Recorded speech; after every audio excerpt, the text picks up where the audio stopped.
Mr. President, you won the White House in part because of high inflation. If your tariffs make prices go up... Excuse me, we haven't asked you to speak yet, please. Let's talk about Kaitlan Collins, CNN's primetime star, Chief White House Correspondent, and professional punching bag for politicians and social media, while taking more televised L's than a YouTuber in an apology video. Southern-born, Alabama-raised, she started at the Daily Caller, before jumping to CNN in 2017, where she rose up the ranks faster than your rent. Now, she's got her own show, The Source with Kaitlan Collins, and a dating profile on Raya, the invitation-only dating app. So, to help her potential suitors, and especially for our amusement today, we're rolling the highlight reel of Kaitlan Collins taking L's from all corners: presidents, press secretaries, foreign leaders, and more. First up, the man who treats press conferences like WWE SmackDown, Donald Trump. Let's hear the question from this very low-rated anchor. Do you plan to ask President McKinley to help return the man who your administration says was mistakenly deported? The man who was mistakenly deported to El Salvador? Well, let me ask Pam, would you answer that question? Could you just also respond to that question? Because, you know, it's asked by CNN, and they always ask it with a slant. Because they're totally slanted because they don't know what's happening. That's why nobody's watching them. But would you answer that question also, please? Yes, gladly. Well, Mr. President, you said that if the Supreme Court said someone needed to be returned, that you would abide by that. You said that on Air Force One just a few days ago. And they said that it must be facilitated. Why don't you just say, isn't it wonderful that we're keeping criminals out of our country? Why can't you just say that? Why do you go over and over? And that's why nobody watches you anymore. You know, you have no credibility. Please go ahead. The question that investigators have, I think, is why you held on to those documents when you knew the federal government was seeking them and then had given you a subpoena to return them. Are you ready? Are you ready? Can I talk? Yeah, what's the answer? Do you mind? I would like for you to answer the question. Okay, it's very simple to answer. That's why I asked it. It's very simple you're a nasty person, I'll tell you. And who would protect those minerals if they are U.S. interests? Would that be Ukrainian forces? They'll be protected. The agreement will protect them. U.S. The forces? agreement, yeah, we're signing an agreement. Right, but what if Russia tries to invade or there's Russian aggression in response? I just told you I don't think that's going to happen. And if that were going to happen, I wouldn't make a deal. If I thought that was going to happen, I wouldn't make a deal. Some people may wonder why. You know, they ought to focus on CNN on survival, not asking me these ridiculous questions. Focus on surviving, because CNN's got such low ratings, I don't think they're going to survive. Let's go. You ran your campaign promising supporters that Mexico is going to pay for the wall and that the wall was going to be made of concrete. You just said earlier that the wall could be made of steel, and right now our government is shut down over a demand from your administration that the American taxpayer pay for the wall. So how can you say you're not failing on that promise to your supporters? Very nice question, so beautifully asked, even though I just answered it. You didn't Look, answer. let me The just tell you, USMCA has not even passed Congress excuse me, yet, are you sir. ready? Are you ready? I just told you that we just made a trade deal, and we will take in billions and billions of dollars, far more than the cost of the wall. The wall is peanuts compared to what the value of this trade deal is to the United States. As far as concrete, I said I was going to build a wall. I never said, I'm going to build a concrete. I said I'm going to build a wall. You said just so you don't, because I know you're not into the construction business. You don't understand something. We now have a great steel business that's rebuilt in the United States. Steel is stronger than concrete. If I build this wall or fence or anything the Democrats need to call it, because I'm not into names, I'm into production. I'm into something that works. If I build a steel wall rather than a concrete wall, it will actually be stronger than a concrete. Steel is stronger than concrete, okay? In case you could check it out. Listen. Mr. President, you said that your national security advisor learned a lesson after a reporter. Excuse me, I didn't make you. Go ahead. Mr. President, these ceasefire agreements that... Mr. President, you won the White House in part because of high inflation. If your tariffs make prices go up... Excuse me, we haven't asked you to speak yet, please. No? Next, let's visit the White House briefing room, where Press Secretary Karoline Leavitt dunks on Kaitlan routinely. You have these messages released, and you said that the president has now personally reviewed them. At the chat, at one point, Pete Hegseth wrote 14-15 strike drones on target, and in all caps, he said, "This is when the first bombs will definitely drop."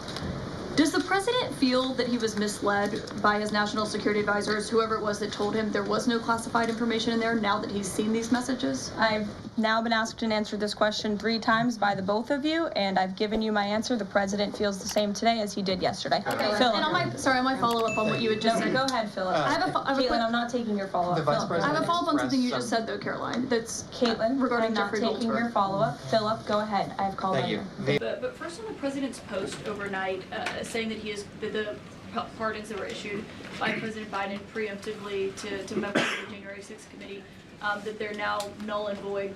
Have attorneys here at the White House told President Trump that he has the legal authority to undo a pardon simply because it was signed by auto pen, as he said?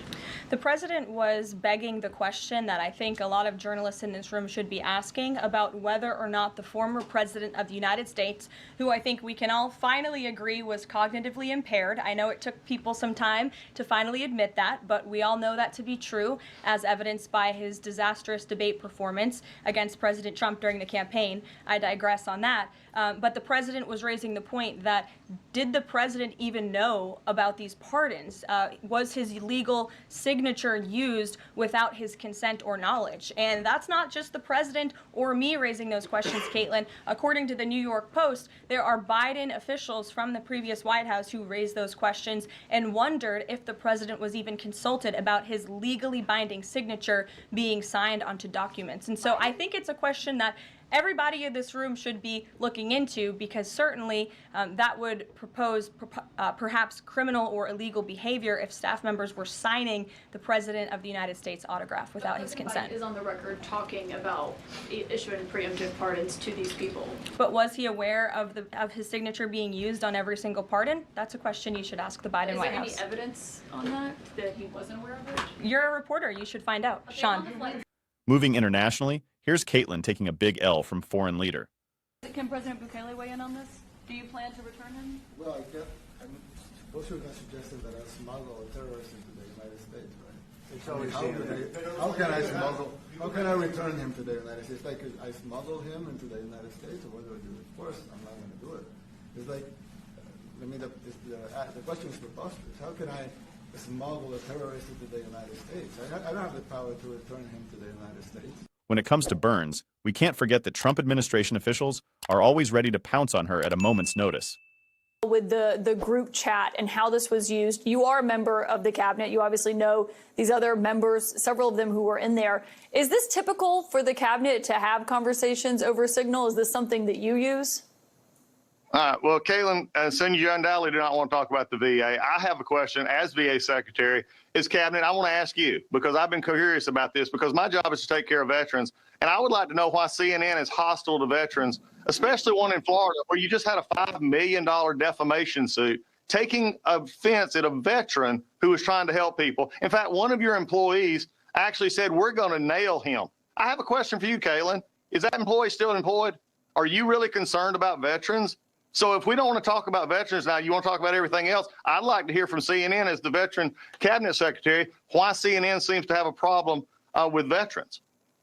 Well, Mr. Secretary, respectfully, my question was about whether or not you as a member of the cabinet use this. And respectfully, I'm conducting the investigation. And I do have a lot of questions for you on Veterans Affairs. Yeah, and obviously with the cars, all foreign-made cars, imports are getting a 25% tariff starting at midnight. If half the cars coming into the United States are foreign-made, that's hard to turn around overnight, as you know. So what would you say to people in the auto industry who are worried about that timeline and how quickly that can shift? Buy American. And what about American-made cars and produced cars that are being made using foreign-made parts? Well, I believe the USMCA is exempt. Yeah, those that are compliant with this. Obviously, yes. Canada and Mexico are not on here. A lot of that question also. Yes, gladly. So, as Pam mentioned, there's an illegal alien from El Salvador. With respect to you, he's a citizen of El Salvador. So, it's very arrogant even for American media to suggest that we would even tell El Salvador how to handle their own citizens as a starting point. Finally, it's not just politicians. Collins has also taken hits from fellow media heavyweights like, I will submit to the record, her biggest sin is not that she is biased, though she is. It's that she's boring. She's extremely boring with no personality. I have a pro tip for her. Smile. Try smiling every once in a while. Try not to be, like, in your delivery, such a cold-hearted all the time, because it gives people nothing to bond to. You can be a tough interviewer and also have some warmth. Brutal. So there you have it. Kaitlan Collins, taking L's from all directions but still coming back for more. So, who will hand her the next L? Comment below, and would you ask her out now that you know where she's looking for men?